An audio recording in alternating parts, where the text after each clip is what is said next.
Karibu tena wapenzi watazamaji, ni wapashe yale ambayo yametendeka. William Ruto na utawala wake wa Kenya Kwanza wameweza kupata pigo baada ya mahakama ya rufaa, ukipenda kwa lugha ya kimombo Court of Appeal, kumzuia asija kauza makampuni ya serikali. Kwa hayo na mengine tena zaidi, niruhusu niweze kuwakaribisha kwa moyo mkunjufu, upige subscription, ulike video, ubonyeze kengele, kwa sababu ukifanya hivyo utakuwa umechangia kwenye ukuaji wa hichi kituo nambari 1 cha Kenyan Media. Karibu tusonge mbele. Mahakama ambayo unaona hapa nyuma ya rufaa, Court of Appeal, imeweza kutupilia mbali ombi la serikali kwamba waweze kutupilia mbali uamuzi ambao uliweza kutolewa na mahakama ya juu, nikimaanisha High Court, kwamba serikali isije ikauza makampuni kadhaa na parastatals kadhaa za serikali. Sote tunakumbuka kwamba 2023 serikali ya Mheshimiwa Ruto iliweza kuamua kwamba wauze KICC pamoja na makampuni mengine, ila Katiba Institute pamoja na chama cha ODM wakakimbia mahakamani, wakaomba mahakama iweze kusikiliza kesi yao, wazuie serikali isije kauza makampuni ya serikali, kwa sababu yale makampuni yaliweza kutumia pesa za wananchi, mengine kuunda majumba yake kama vile KICC. Kwa hivyo basi kuuza mali ya wananchi ni kuenda na kinyume na katiba ya Kenya.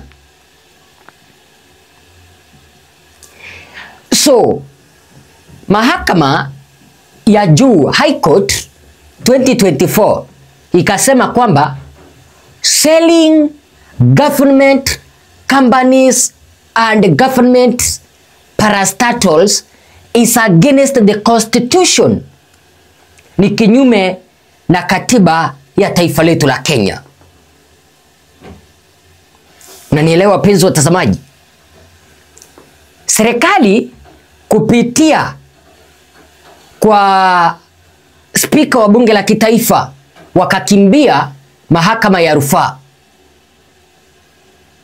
kwa sababu kiweza kuangalia wabunge ndio waliweza kubadilisha vigezo, wakaweza kubadilisha mambo kadhaa kwenye kipengele cha mwaka 2023 kwamba serikali iweze kuuza makampuni. So yule ambaye alienda kutetea serikali ni spika wa bunge la kitaifa Moses Masika Wetangula, kwa sababu yeye ndiye aliweza kulalamika kwamba wabunge waliweza kupitisha, mbona mahakama inazuia?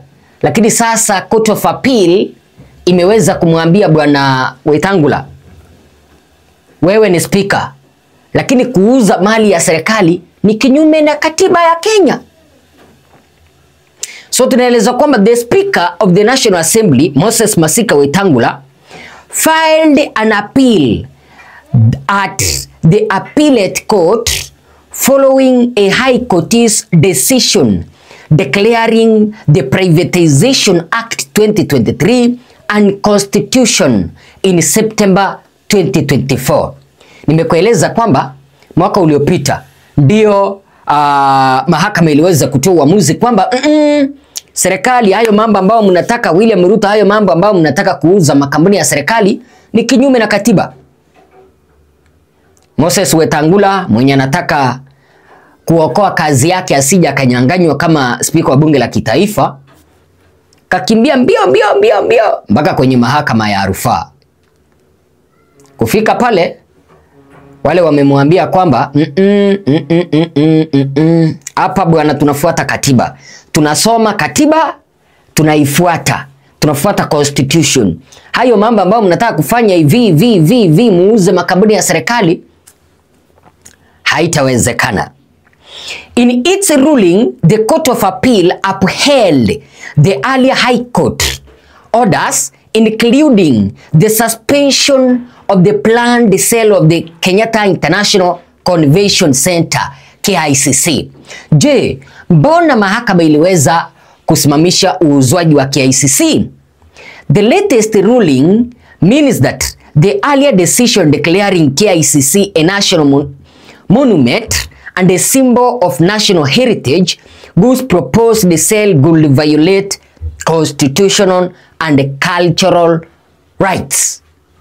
Na nisikiliza wapenzi watazamaji. So, Court of Appeal iliweza kusema hivi, endapo wataruhusu kitu ambacho kinaitwa serikali iweze kuuza KICC, ni kuenda kinyume na katiba ya Kenya, kwa sababu wanasema kwamba KICC ni jumba ambalo linawakilisha Kenya, a monument of Kenya.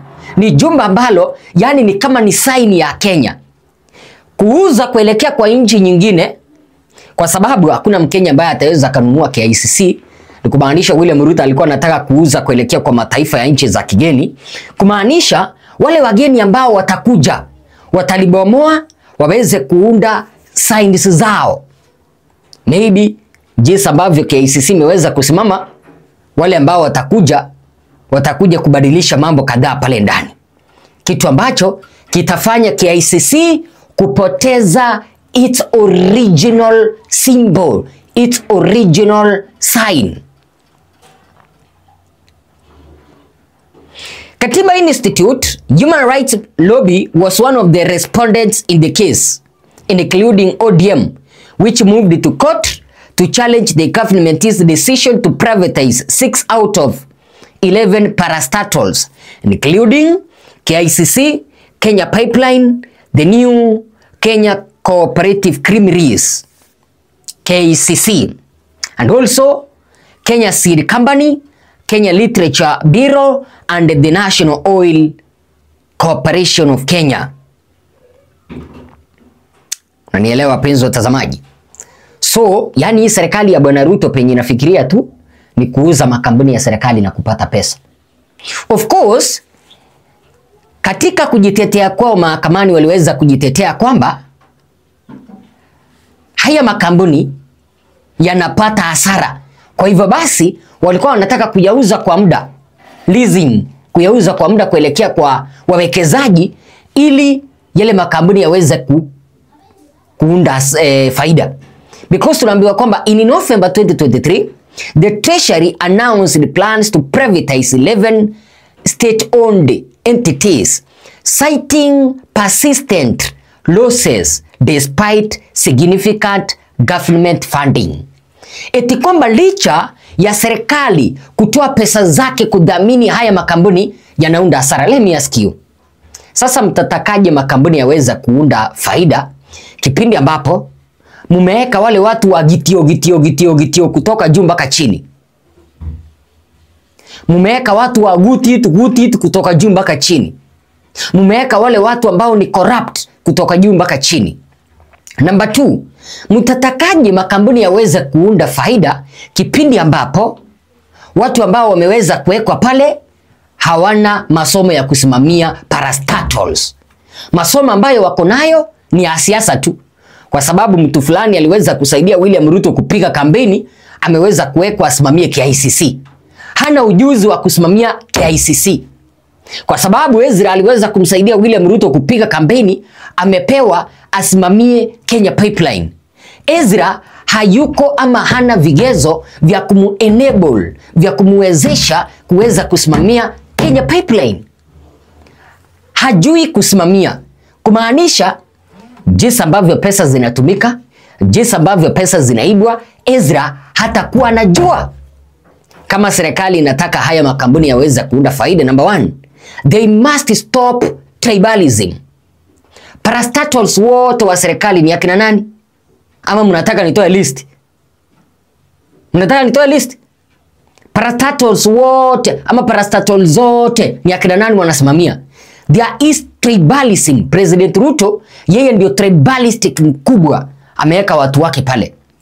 Number 2, you cannot bring in competent leaders then you expect those companies to have profits, to generate profits. Mimi ni mwanasiasa, hawezi ukanieka pale niweze kuleta faida. Kwani wale watu ambao wamesomea managerial, economist, wameshindwa kuwekwa pale? Sorry to use this an example, but juzi niliona President Ruto aliweza kumchagua Aisha Jumwa akuwe mwenyekiti wa ujenzi katika bandari ya Mombasa. Alisomea building, alisomea engineering. Niliona wananchi wakiandamana wakiulizana, wakisema, niliona engineers wakiandamana wakisema kwamba Aisha Jumwa hana vigezo vya kumruhusu kusimamia engineers. William Ruto akasema kwamba mimi ndio rais, mkipingana na uteuzi wangu mnaenda nyumbani. Wakanyamaza. Juzi niliona muungano wa madaktari uliweza kuandamana wakikataa mtu ambaye anaitwa Aden Duale asisimamie wizara ya afya, wakiuliza Aden Duale hana vigezo vya kukuwa daktari, hajui mambo ya udaktari. Wizara ya afya inapaswa kusimamiwa na mtu ambaye anajua mambo ya udaktari. Wameweka Aden Duale pale. Alafu pesa zikipotea wanaanza kusema Aden Duale sijui alikuwa incompetent, aliweza kuiba. What is your take, ladies and gentlemen?